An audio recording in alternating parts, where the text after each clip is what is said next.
Selamat datang di Novel Rain. Inilah lanjutan alur cerita, Putra Perusahaan, yang menyamar kerja, jadi cleaning service. Episode 521. Rania mengatakan, bahwa sepulang kerjanya nanti, dia akan menjemput Amanda, tapi Rania tidak menjemputnya di perusahaan. Melainkan ia tunggu di seberang jalan, yang mana mobilnya, tidak terlihat dari pantauan pos security. Jadi nanti kamu jalan dikit ya say.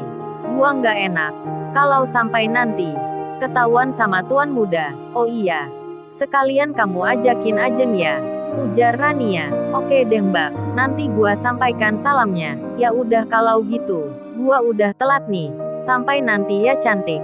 Bye bye, sahut Amanda, yang kemudian dia mengakhiri pembicaraannya dengan Rania. Sementara di lain tempat, Hansin masih tampak serius mengamati rekaman CCTV yang ada di ruangan Rena. Pada rekaman itu, tidak dia ketemukan tanda-tanda yang mencurigakan. Selanjutnya dia beralih fokus pada kamera CCTV yang berada di ruang tunggu, yang mana 2 hari sebelumnya, Iwan memberitahukan kepada Hansin bahwa di sanalah awal mula kejadiannya. Dari jejak rekaman CCTV itu, barulah Hansin menyadari bahwa beberapa menit setelah Rena mengkonsumsi minuman dari Asna, dirinya langsung mengalami sesak nafas. Sementara terlihat jelas, dalam jejak digital itu, Iwan dan Virus tengah berusaha untuk menolongnya. Hansin yang mulai curiga, langsung berdiri, dan kemudian beranjak dari tempat duduknya. Di saat ia membuka pintu, tiba-tiba, Iwan sudah berada di hadapannya. Lah mau kemana bro? Tanya Iwan, sembari agak sedikit terkejut. Astaga, bikin jantungan gua aja loh. Baru saja gua berniat untuk samperin kamu di pantry.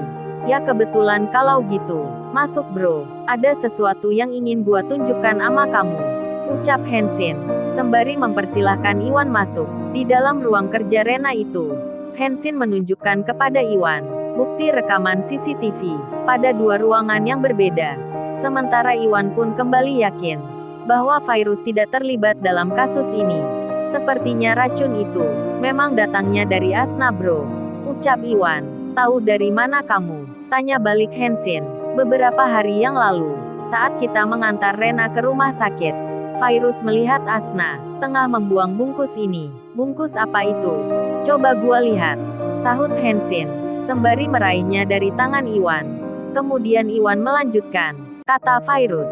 Asna terlihat kebingungan. Ekspresi wajah dan tubuhnya nampak sangat mencurigakan saat dia membuang bungkus itu, ujar Iwan, sembari melihat Hansin membolak-balikkan plastik tersebut. Lalu Hansin berkata, aneh sekali, buat apa dia bawa racun ke tempat kerja?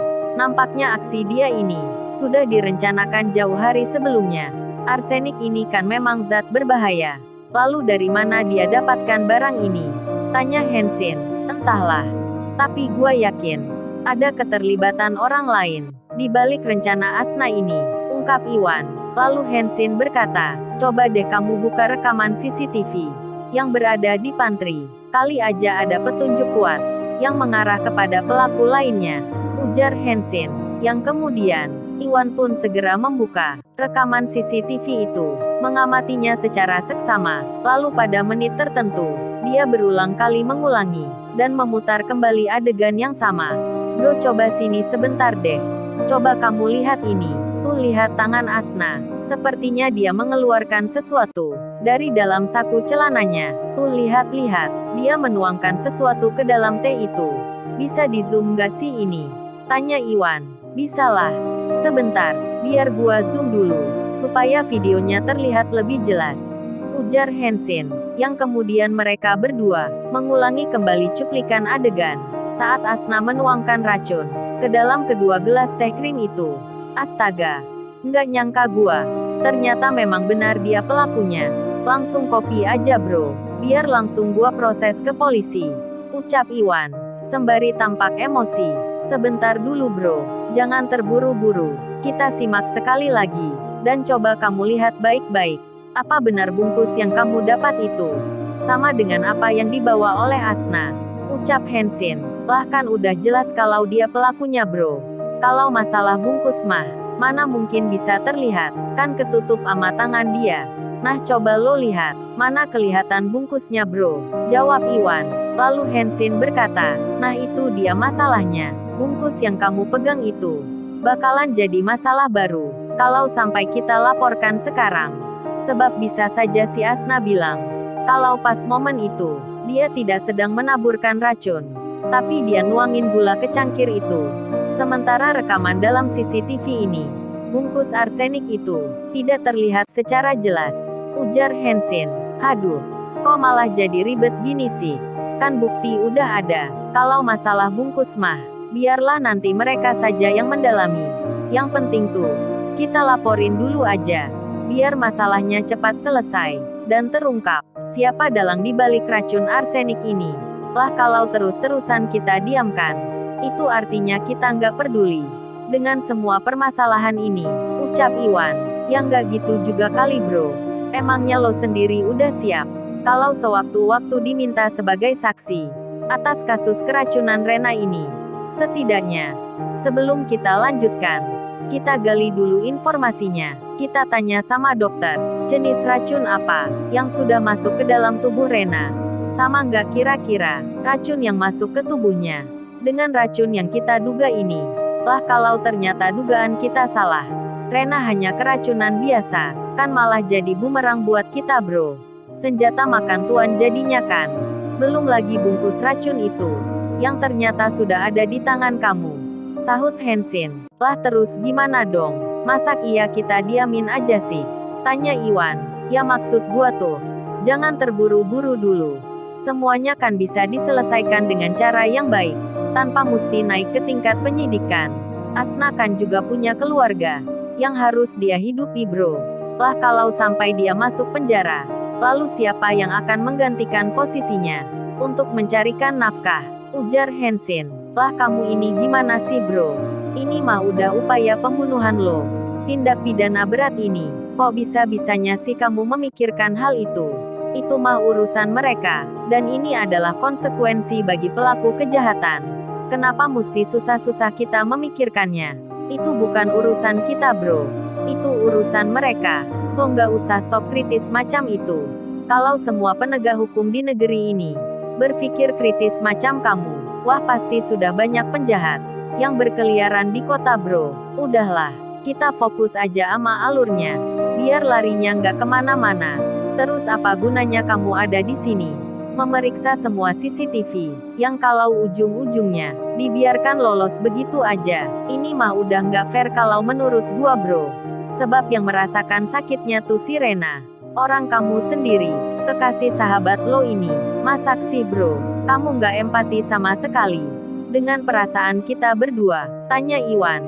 Bukan begitu maksud gua, lo jangan salah paham dulu. Kita tetap akan proses masalah ini, tapi dengan mengedepankan rasa kasih sayang, dan tentu dengan persiapan yang matang. Kita kumpulkan dulu bukti-buktinya, kita siapkan para saksinya, agar semua laporan kita sejalan. Jangan seperti kasus yang udah-udah, laporan masuk, tapi buktinya kurang lengkap, kan aneh jadinya bro. Udahlah, kamu santai saja dulu. Toh keadaan Rena sekarang udah jauh lebih baik kan?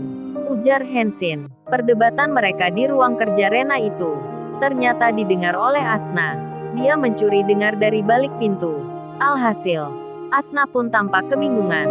Tangannya bergetar hingga tak kuasa lagi untuk menahan beban gelas dan nampan yang ada di tangannya. Lalu benda itu pun akhirnya terjatuh. Iya, sontak saja Hansin dan Iwan yang mendengar suara gaduh itu segera keluar ruangan. Dilihatnya dua gelas pecah berserakan di lantai. Ada apa ini? Tanya Iwan sembari terkejut. Maaf tuan, maafkan saya nggak sengaja menjatuhkannya, ujar Asna kepada Hansin. Sementara Hansin hanya terdiam, sembari dia melihat ke arah Asna, lalu mengamati ekspresi wajahnya. Tak lama kemudian, Hansin pun bertanya, apa yang Mbak Asna dengar dari percakapan kami berdua? Ucapnya, maaf tuan, saya tak mendengar perkataan apapun dari dalam. Saya hanya kebetulan melintas, lalu tiba-tiba gelas saya terjatuh, jawab Asna, yang kemudian perkataan itu disela oleh Iwan. Jangan bohong, ini masih pagi loh. Bicara saja apa adanya. Kamu dengarkan apa yang kami bicarakan? Tanya Iwan, dengan tatapan matanya yang tajam. Sementara itu, dari kejauhan terlihat, Virus tengah melangkah dan mendekati ketiganya. Menyadari akan kedatangan Virus, Hansin pun lantas berkata, "Ya sudah, lekas dibersihkan. Jangan sampai serpihannya melukai siapapun." Setelah itu, Mbak Asna kemari lagi. "Saya tunggu di sini. Kamu bantuin aja bro. Biar cepat kelar," ujar Hansin. "Baik mas," sahut Asna pelan. Di saat itu, tak ada pemikiran yang lebih menegangkan selain berhadapan langsung dengan pemilik perusahaan. Asna tak menyangka bahwa rencana jahatnya bakalan terendus oleh musuhnya sendiri, yaitu Iwan. Sementara di lain tempat, Sony, yang merupakan mantan pekerja cleaning service di perusahaan milik bos besar, yang juga adalah seorang teman dari Hansin, kini tengah mengalami kecelakaan. Motor yang dia gunakan bekerja sehari-hari itu dihantam truk bermuatan pasir dari arah belakang. Peristiwa itu terjadi saat Sony tengah menepikan kendaraannya di bahu jalan. Dia duduk di sebuah warung Tegal yang sudah lama tak terpakai, bermaksud berlindung dari guyuran hujan. Sebab kala itu dia lupa membawa mantelnya. Suasana pagi itu memang tampak gelap, sebab tengah turun hujan yang sangat lebat. Di saat yang demikian, tiba-tiba dari arah sebelah kanan, melintas sebuah truk tronton bermuatan pasir. Kendaraan besar itu melaju dengan kecepatan yang lumayan tinggi. Awalnya dia mengira bahwa truk itu berjalan normal, tanpa masalah sedikit pun. Namun ternyata dugaannya salah. Truk itu mengalami kendala luar biasa. Remnya tiba-tiba blong, sehingga sangat susah untuk dikendalikan. Alhasil, truk besar itu pun menyeruduk warung Tegal yang ada di hadapannya. Bruak-bruak. Lalu, bagaimana kisah selanjutnya? Subscribe channel ini untuk episode berikutnya. Terima kasih.